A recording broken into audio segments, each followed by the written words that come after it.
Kamusta? Welcome sa Recap PH, kung saan nagre-recap tayo ng mga paborito nating manhwa, manhwa, at manga.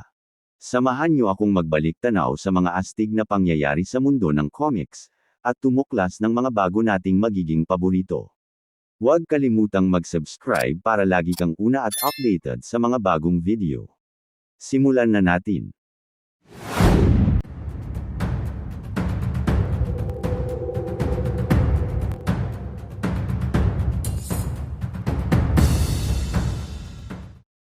Tinanong ng ating bida ang kaibigang si Ijon kung nalalaman daw ba nito ang dahilan kung bakit hindi pinatay ng ikalawang lider ang kanyang lolo, dahil mas magiging madaling araw para sa masamang lalaki na patahimikin ang matanda kung papatayin niya na lang ito.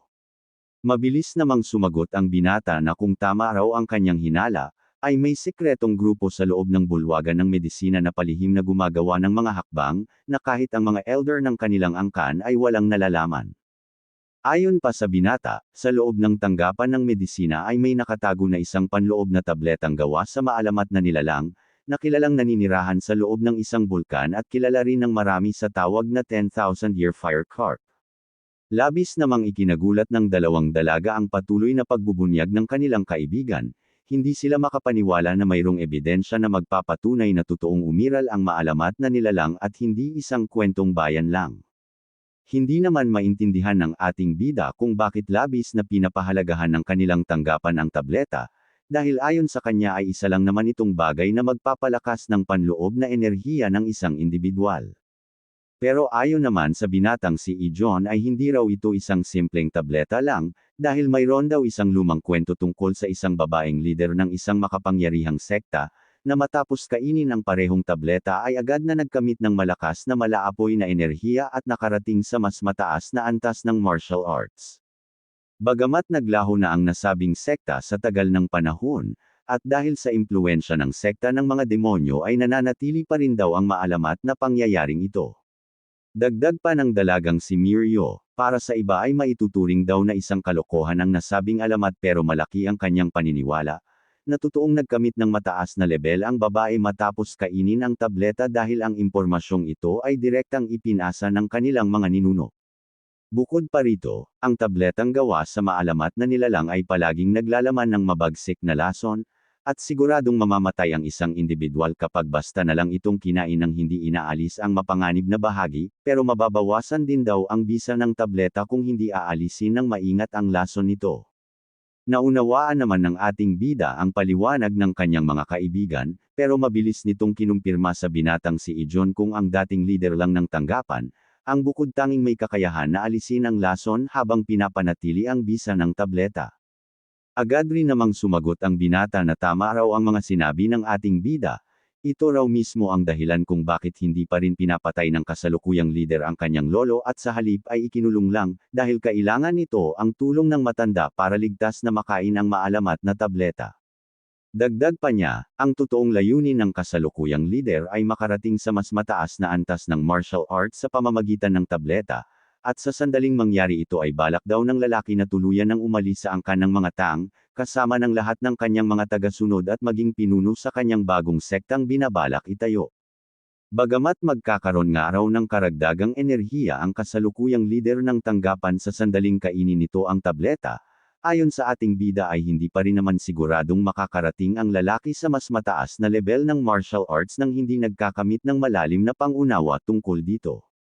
Pero ayon naman sa dalawang dalaga ay isa raw itong malaking pagrerebelde laban sa angkan ng mga tang, na siya namang labis na ikinagalit ng ating bida dahil wala silang kamalay-malay na ganito na pala ang nangyayari sa loob ng isang mahalagang tanggapan ng kanyang nasasakupan. Hindi rin maiwasan ng ating bida na isipin kung paanong wala siyang napansin na kahit anong kakaiba sa kanyang kaibigan, dahil sa loob ng 3 taon na magkakasama sila ay hindi nito ipinakitang mayroon siyang malaking problema at palaging may ngiti sa kanyang mukha sa kabila ng mga nangyayari. Matapos marinig ang buong kwento ay agad na pinasalamatan ng ating bida ang kanyang kasama, bagamat nalalaman niyang mahirap para sa binata na magsalita tungkol dito ay nagtiwala pa rin ito sa kanya at sinabi ang lahat ng kanyang nalalaman. Pero mayroon pa raw siyang isang bagay na kailangang marinig sa kanyang kaibigan, at tinanong ito kung magagawa daw bang maibalik ng tanggapan ang dati nitong sigla, kung ililigpit niyang lahat ang mga kasalukuyang kasapi nito at ibalik ang dating malakas na katawan ng kanyang lolo. Dagdag pa niya, kung nalason lang ang dating leader ay hindi raw magiging mahirap para sa kanya na gawan ito ng paraan, pero kailangan niya munang makasiguro na magagampanan pa rin ng maayos ng tanggapan ang kanyang tungkulin bago niya ubusin ang mga kasapi nito. Mabilis namang sumagot ng may determinasyon ang binata, at sinabing posible daw itong mangyari dahil hindi naman nalalayo ang kanyang kakayahan sa kasalukuyang leader, at kung magagawa raw nilang mahikayat ang ilan sa mga kilalang kasapi ng tanggapan ay maaari niya raw turuan ang mga ito. Kontento naman ang ating bida sa sagot na kanyang narinig, at tinanong ang kaibigang si Mirio kung maaari raw bang sa ibang pagkakataon na lang niya pakinggan ang kanyang mga sasabihin, pagkatapos ayusin ang sitwasyon sa tanggapan ng medisina na siya namang agad na sinang-ayunan ng dalaga. Dahil dito'y napagpasyahan ng ating bida na agad magtungo sa bulwagan ng medisina, pero nag-aalala ang kanyang mga kasama dahil hindi pa nga raw nito dinadalaw ang kanyang ina mula nang makabalik silang lahat sa paligsahan, na siya namang mabilis na sinagot ng binata at sinabing nakasisiguro raw siyang maiintindihan ng ina ang kanyang ginagawa. Dagdag pa niya, bilang pinuno ng kanilang angkan ay hindi niya raw maaaring pabayaan ang mga traidor na gawin ang lahat ng gusto nilang mangyari, dahil isang araw malaking banta sa seguridad ng mga tangang binabalak gawin ng mga kasapi ng tanggapan. Bukod pa rito ay hindi rin daw makakapayag ang kanyang ina, na basta na lang ipagsawalang bahala ng ating bida ang narinig na ginawang pagtitiis ng kanyang kaibigan, kaya't kailangan daw nilang ihanda ang kanilang mga sarili dahil buong-buo raw niyang buburahin ang tanggapan ng medisina na kanilang nakasanayan. Sa kabilang banda, sa loob ng bulwagan ng medisina ay labis na nababahala ang lider ng tanggapan sa hindi magandang pagbabago ng sitwasyon, matapos mabalitaan na ang anak ni Tang Longriang ang naging bagong batang pinuno ng kanilang angkan. Pero ayon din sa lalaki, hindi naman daw siya dapat mangamba dahil nangyari ang alitan sa pagitan nila ng ama nito bago pa man siya ipanganak, kaya't nakasisiguro rin daw siyang hindi nalalaman ng ating bida na siya ang pumatay sa kanyang ama. Ang mas nakakainis para sa lider ay ang hindi pa rin pag-uwi ng binatang si Ijon sa kanilang tanggapan matapos makabalik ng ligtas mula sa paligsahan, dahil hindi raw ito ang tipo ng basta na lang iiwanan ang kanyang lolo kaya't duda siyang may nangyayari na hindi niya alam. Bagamat may posibilidad na iniligtas na rin daw ng binata ang kanyang sarili, at maaari niya namang patayin ito kahit kailan niya pagustuhin, ang totoong problema ay kung paano niya ligtas na makakain ang tableta at makarating sa mas mataas na antas ng martial arts. Bukod pa rito, ang matanda na dating leader ng tanggapan ay hindi pa rin daw magsasalita kahit maibalik nito ang malakas niyang katawan at ang kanyang katinoan, na siyang pinakamalaking hadlang sa kanyang mga binabalak gawin sa hinaharap. Naisip na rin ng leader na personal nang alisin ang lason mula sa tableta, pero hindi siya nakasisiguro na magagawa niyang mapanatili ang bisa ng lason at maaaring mawala ng tuluyan ang tableta sa kanya, kaya't kinakailangan niya raw makahanap ng ibang paraan para magawa ito.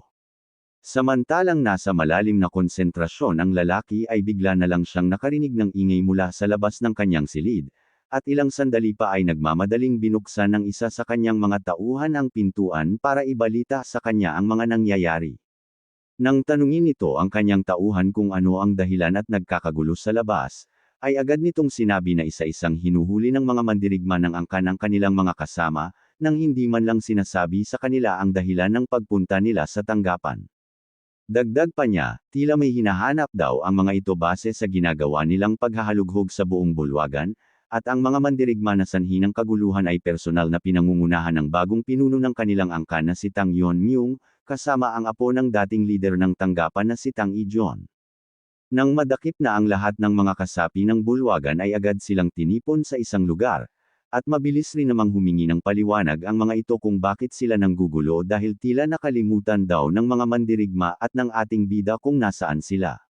Nang tanungin naman ni Yonmyung ang kanyang kaibigan kung nakita na raw ba nito ang kanyang lolo, ay naiiyak na sumagot ang binata na bagamat naghanap na siya sa lahat ng sulok ng bulwagan ay wala siyang nakita kahit maliit na bakas ng matanda.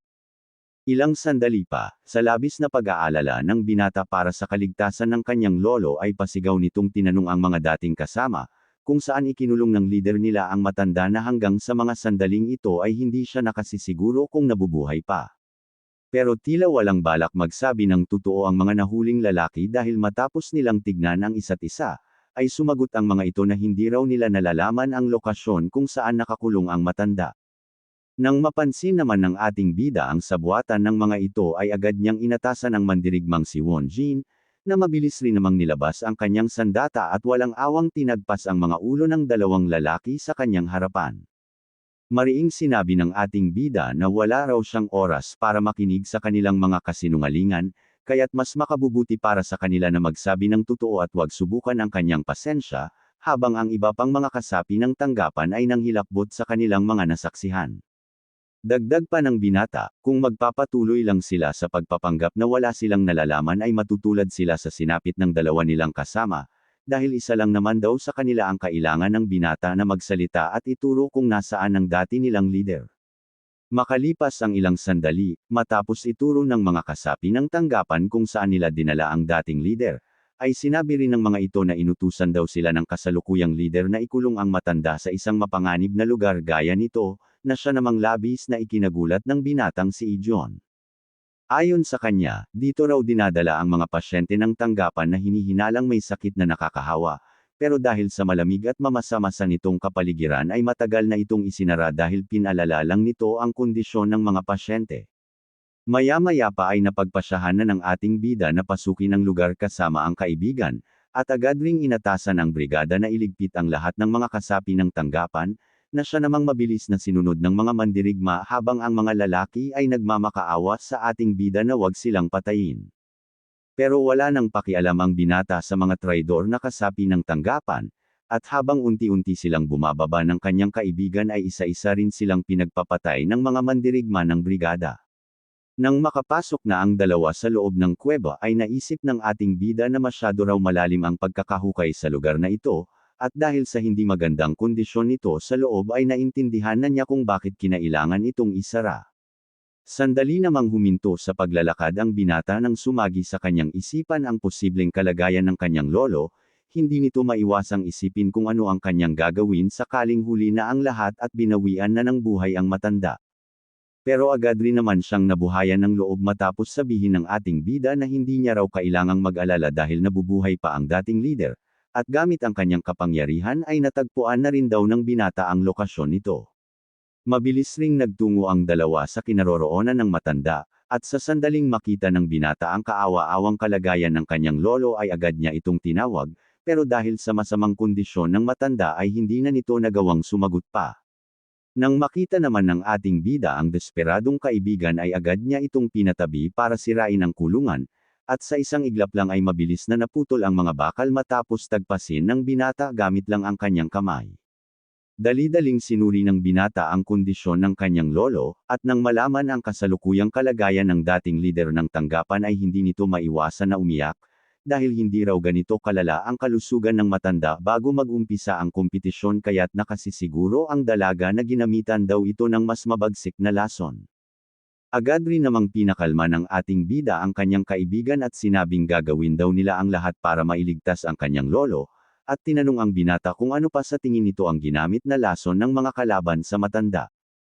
Ayon naman kay Ijon ay ginamitan din daw ng lason na nakakasira ng ulo ang kanyang lolo, na ang epekto ay ginagawang baliw ang isang tao sa halip na patayin ito, bagamat hindi malakas ang lason ay mabilis daw itong kumalat sa katawan at makapasok sa utak kaya't nawawala ng bisa ang kahit anong klase ng panlunas. Dagdag pa niya, kung hindi rin daw magagamot ng maaga ang ginamitan ng lason ay mahihirapan ang kahit sino na ibalik ang dati nitong katinoan, pero ayon sa ating bida ay madali lang daw para sa kanya na ipawalang bisa ang nasabing lason kahit malala na ang kondisyon ng matanda. Ang kailangan niya lang daw gawin ay ipasok ang kanyang enerhiya sa loob ng katawan ng matanda, at gamit ang kanyang teknik ay agad nitong sisimulan na ipawalang bisa ang lason sa pamamagitan ng pagkain dito hanggang bumalik sa dati nitong maayos na kondisyon. Dagdag pa ng ating bida ay maraming beses niya nang nasubukan ang nasabing teknik sa mas mababagsik pa, gaya ng ikasampung lason ng mga tangkay at nakasisiguro raw siyang mas magiging madali na alisin ang lason na nasa katawan ng kawawang matanda. Gamit ang teknik na ito ay maiiwasan din daw nilang mapinsala pa ang katawan ng dating leader, kaya't kailangan niya lang ipagpatuloy ang ginagawa at hindi raw magtatagal ay maililigtas na rin nila ang matanda sa mapanganib nitong kalagayan. Maya-maya pa ay nagsimula ng bumalik ang normal na paghinga ng matanda at bumalik na rin ang dating kulay ng kanyang balat, na labis na ikinatuwa ng kanyang apo dahil mukhang matagumpay ngang naalis ng ating bida ang lason sa katawan nito. Matapos na makuha ang lahat ng lason sa kanyang katawan ay mabilis na binuksan ng matanda ang kanyang mga mata, at agad rin itong nakilala ang kanyang apo na may malaking ngiti sa mukha at napansin din ang ating bida sa tabi nito. Nang makita na ng mas maayos ang itsura ni Yeon Myung ay masaya nitong binati ang binata, sa pag-aakala na ang ama ng ating bidang si Long Riang ang nasa kanyang harapan na siya rin namang ikinagulat ng ating bida. Ilang sandali pa, matapos ipaliwanag ng dalawa sa matanda ang pagkakakilanlan ng ating bida, ay hindi nito napigilan na maiyak dahil ang bata raw na hindi nakita ang kanyang ama dahil sa kanyang kapabayaan ang siya pa mismong sumagip sa kanyang buhay. Hindi rin niya maiwasang isipin kung paanong lumaki ng maayos ang anak ni Long Riang, at sinabi pang siguradong matutuwa raw ang lalaki sa mabuting kalagayan ng anak kung nabubuhay lamang ito, kaya't sana raw ay nakarating din sa langit ang magandang balita. Mabilis ring ipinahayag ng dating leader ang kanyang katapatan sa bagong pinuno ng kanilang angkan, at sinabing bagamat isang mahinang matanda na lang siya ngayon ay malugod niya raw na ibibigay ang kanyang sarili sa pagtulong sa ating bida. Masaya namang tinanggap ni Yeon Myung ang katapatan ng matanda at sumagot na ito raw mismo ang dahilan kung bakit niya binisita ang bulwagan ng medisina. Kailangan niya nga raw ayusin ang mga posisyon sa tanggapang ito kaya't maaari na silang lumabas at harapin ang mga taong naghihintay sa kanya. Makalipas ang ilang sandali, matapos makita ang maayos na kalagayan ng matanda na kanilang ikinulong, ay labis na ikinagulat ng kasalukuyang lider ng tanggapan ang kanyang nakikita. Hindi siya makapaniwala na nagagawa na agad nitong makatayo at makalakad ng matuwid sa kabila ng mga ginawa nilang pagpapahirap dito. Hindi tuloy maiwasan ng lalaki na mangamba kung sinabi na rin ng matanda sa ating bida ang tungkol sa nangyari sa kanyang ama, dahil siguradong matutulad daw siya sa sinapit ng mga elder kapag nalaman ng binata ang kanyang mga ginawa. Maya-maya pa ay nagsalita na ang kasalukuyang lider, at tinanong ang mga mandirigma kung paano nilang nagagawa na basta na lang patayin ang mga kasapi ng bulwagan. Muli nitong pinaalala na ang kanilang tanggapan ang nag-iisang nakakakuha ng pondo para mapanatili ang buo nilang angkan, kaya't mariin itong inakusahan ng ating bida kung gusto na raw ba nilang tuluyan ng bumagsak ang angkan ng mga tang. Hindi naman nagustuhan ng binata ang mga paratang ng traidor na lalaki at sumagot na wala raw siyang pakialam sa ginagawa nitong pagpapanggap, dahil nakita at narinig niya na ang mga ebidensya laban dito, kaya't tinanong niya rin ito kung ang mga sinabi niya raw ba ay ang kanyang mga huling bilin.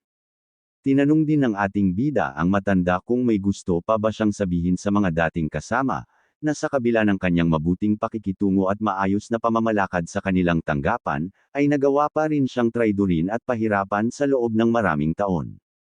Pero mas pinili na lang ng matanda na manahimik at wag nang tignan pa ang mga kasamang nang iwan sa kanila ng kanyang apo, kahit pa ang ibig sabihin nito ay mamamatay silang lahat sa kamay ng ating bida, na siya namang agad na naintindihan ng kasalukuyang lider ng tanggapan.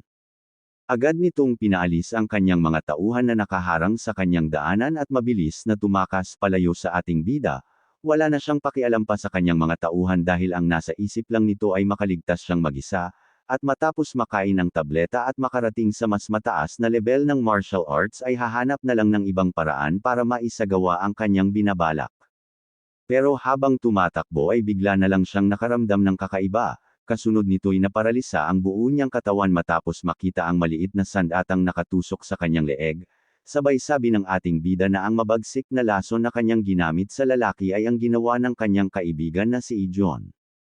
Tinanong niya pa ang bumagsak na lalaki kung sapat na raw ba ang kakayahan ng kanyang kasama na maging bagong lider ng tanggapan, pero mukhang hindi na raw siya nito naririnig pa dahil masyadong mabilis ang epekto ng lason at agad nitong pinapatay kung sino mang ang matamaan.